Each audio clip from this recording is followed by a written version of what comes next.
तो good evening. हमने class 9 का जो मैथ्स का लाइन्स एंड एंगल चैप्टर का बेसिक इंट्रोडक्टरी पार्ट पहला चैप्टर हो गया था।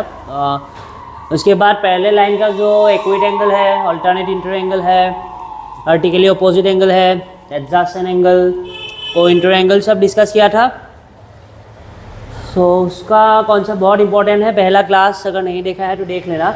आज जो डिस्कस करने जा रहा हूँ 6.2 का पहला एक्सरसाइज, दो पैरेलल लाइन देके रखा है ए बी और सी डी। एक क्वेश्चन पे गिवन है A B is parallel to C D, A B is parallel to C D given है। हमको निकालना है वैल्यू एक्स और वाई का, find the value of x और वाई। वही कॉन्सेप्ट लगेगा एंगल का कॉन्सेप्ट। देखो वाई का वैल्यू डायरेक्ट बता सकता हूँ। सो 130 और ये वाई, 130 और वाई दोनों क्या है, ये वर्टिकली अपोजिट एंगल है। तो वाई इक्वल टू क्या होगा, how much, y is also equal to 130 degree. Reason side में लिखना जरूरी है, क्या है, vertically opposite angle, vertically opposite angle.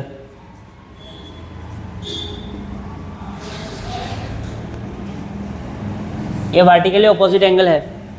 उसके बाद ये क्या है, ये लाइन एक स्ट्रेट लाइन है। सो एक्स और 50 डिग्री दोनों प्लस होके क्या आएगा, x plus 50 degree equal to how much, क्योंकि ये जो ट्रांसवर्सल है बीच में जो लाइन है ये तो स्ट्रेट लाइन है। तो स्ट्रेट लाइन कहाँ क्या एंगल फॉर्म होता है, दोनों मिला के क्या होगा 180 डिग्री। वाई लीनियर पेयर, ये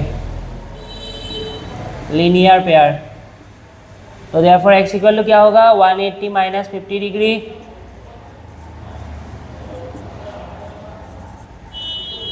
सॉरी ये भी 130 डिग्री है। सो x और y दोनों का वैल्यू 130 डिग्री है।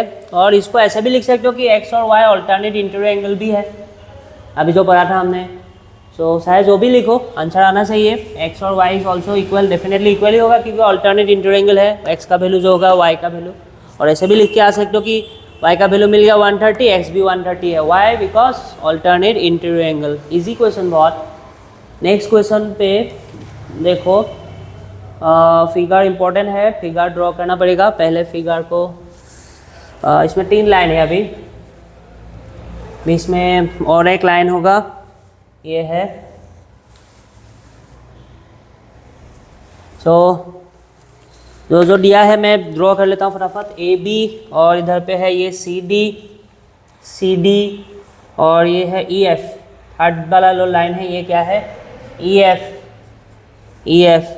सो ये एक्स है, अभी ये गिवन नहीं है, ये एक्स है। उसके बाद ये है वाई, ये वाई है, और ये जेड है। सो गिवन क्या है, ए बी सी डी और सी डी ई एफ, मतलब आपस में तीनों ही पैरेलल है। ए बी के साथ सी डी अगर पैरेलल है, ऐसे गिवन है कि A B is parallel to C D and C D is parallel to E F. So A B अगर सी डी के साथ पैरेलल है, सी डी अगर ई एफ के साथ पैरेलल है, आपस में तीनों ही पैरेलल है। सो वाई और जेड, y/z का जो रेशियो गिवन है 3:7 दिया है, 3:7 रेशियो देकर रखा है। मतलब मैं y को मान सकता हूँ, क्या मान सकता हूँ, y को मान सकता हूँ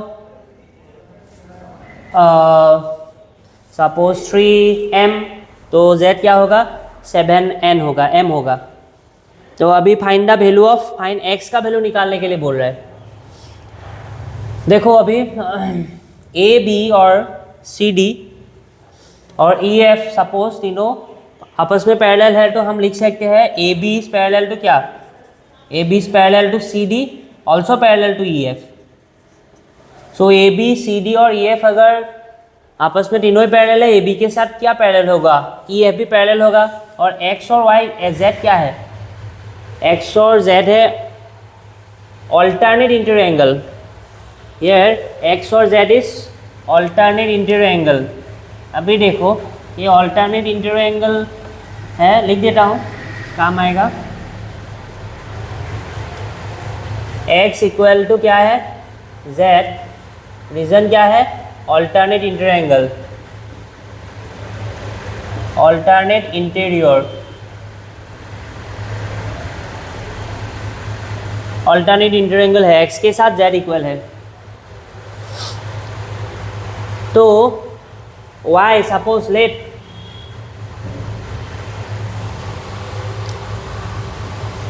y और z का रेशियो दिया है 3:7, सो y को मैं मान लेता हूँ 3m। तो z का वैल्यू क्या होगा, z का वैल्यू क्या होगा, z का वैल्यू होगा 7m। और z का वैल्यू 7m है तो x का वैल्यू भी क्या होगा 7m। और ये x प्लस वाई, सपोज दोनों को प्लस किया मैंने, x plus y equal to 180 degree. Reason बताओ y. So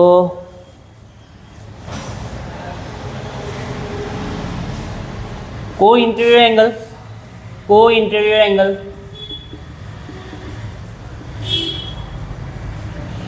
co interior angle और को इंटीरियर एंगल इन दोनों का सम 180 डिग्री।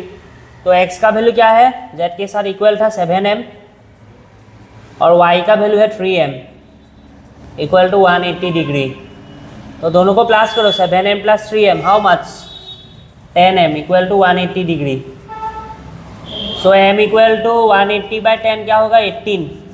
m का वैल्यू 18 आ गया। निकालने के लिए किसका बोला है, find the value of x। तो देयरफॉर x का वैल्यू क्या है, x equal to 7m, m तो मिल गया। So therefore x equal to 7m, 7 into 18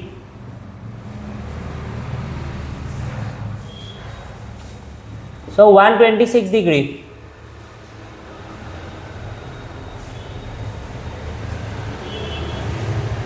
easy question देखो, फिर से बता रहा हूँ कि x और z जो है ये दोनों पैरेलल है, बीच का लाइन सपोज नहीं है, दो लाइन आपस में पैरेलल है तो थर्ड लाइन के साथ भी ये पैरेलल हो गए। तो इसके साथ ये पैरेलल है, इसके साथ ये पैरेलल है, ट्रांसवर्सल है, तो x और z इक्वल है। तो x का जो रेशियो होगा z का रेशियो भी सेम होगा। तो इस हिसाब से मैंने लिखा x equal to z, y equal to 3m, z equal to 7m। Ratio देने से ऐसे लिख लेना, ईजी है हम लोगों के लिए। और x प्लस वाई क्या है, को इंटीरियर एंगल, दोनों का सम क्या होगा 180 degree. Because in case of parallel line, in case of A parallel line को इंटीरियर एंगल का जो सम है 180 डिग्री होता है। ये सब को इंटीरियर एंगल और ये सब कौन सा को इंटीरियर, कौन सा ऑल्टरनेट इंटीरियर एंगल क्या है, पहला क्लास में हमने डिस्कस किया था। तो x का वैल्यू 7m, y का value 3m equal to 180 degree. We can find the value of m। So m निकालने के बाद x का क्या था 7m, 7 इंटू 18 126 डिग्री हो गया। ये क्वेश्चन नंबर सेकेंड था, ये क्वेश्चन सेकेंड हमने कर लिया। नेक्स्ट है question number 3। Question number 3 diagram बहुत इंपॉर्टेंट है, विदाउट डायग्राम हम कुछ नहीं कर सकते। सो डायग्राम बना लेते हैं। चलो क्या है डायग्राम पे,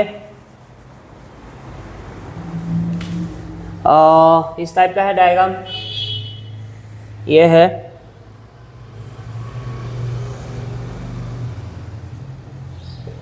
ए बी और ये क्या है सी डी ई, इधर पे परपेंडिकुलर है F G. So in this figure, what is given? In this figure,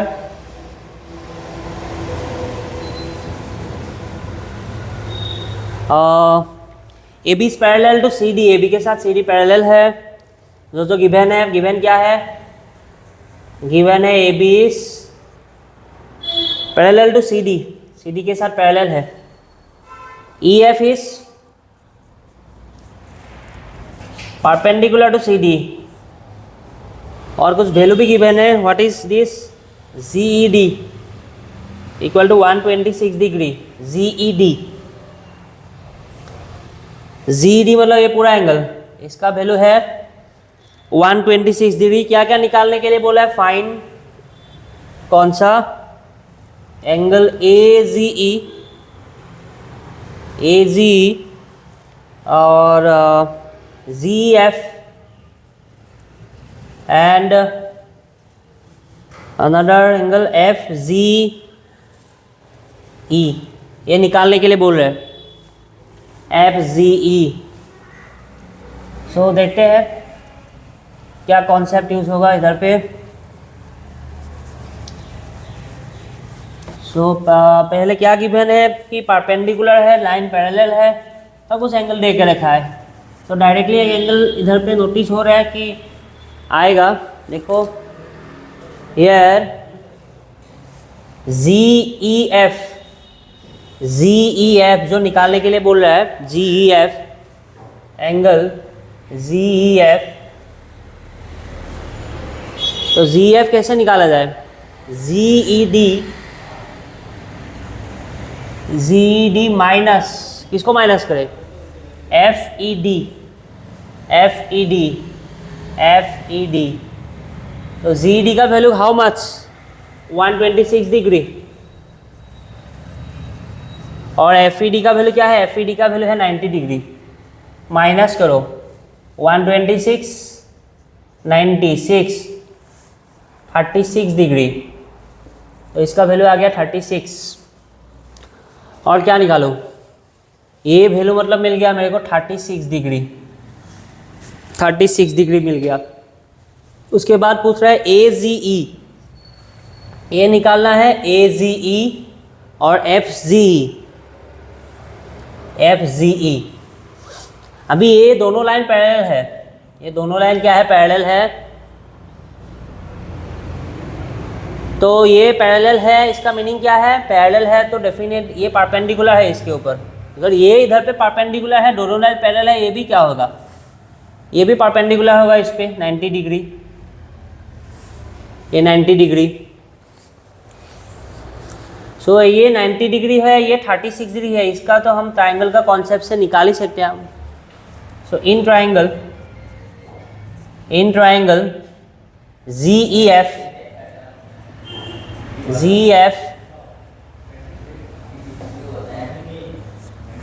ZFE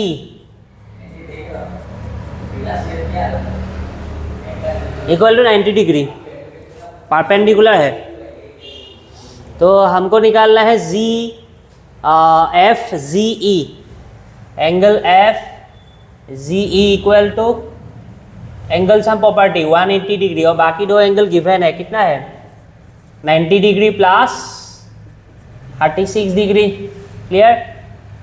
angle sum property, the three angle of a triangle is, the sum of three angle of a triangle is 180 degree. Here two angles already we can find the value of this is 36 and this another is 90 degree. So 180 minus 6, 126. So 180 minus 126,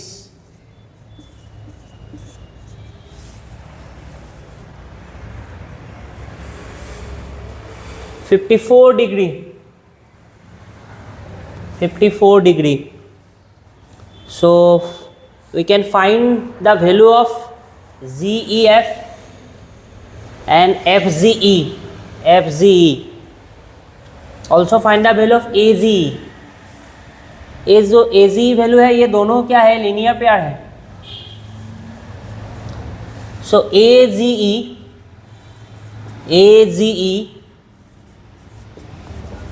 plus FGE equal to 180 degree. दोनों का sum 180 degree है, linear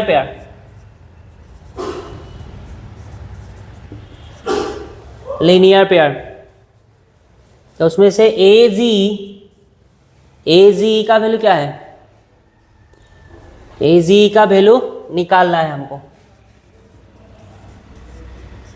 और FGE का है 54।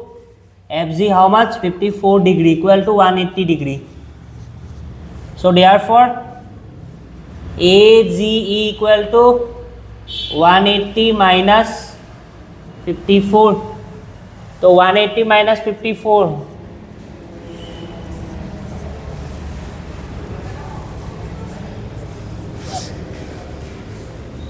126 degree.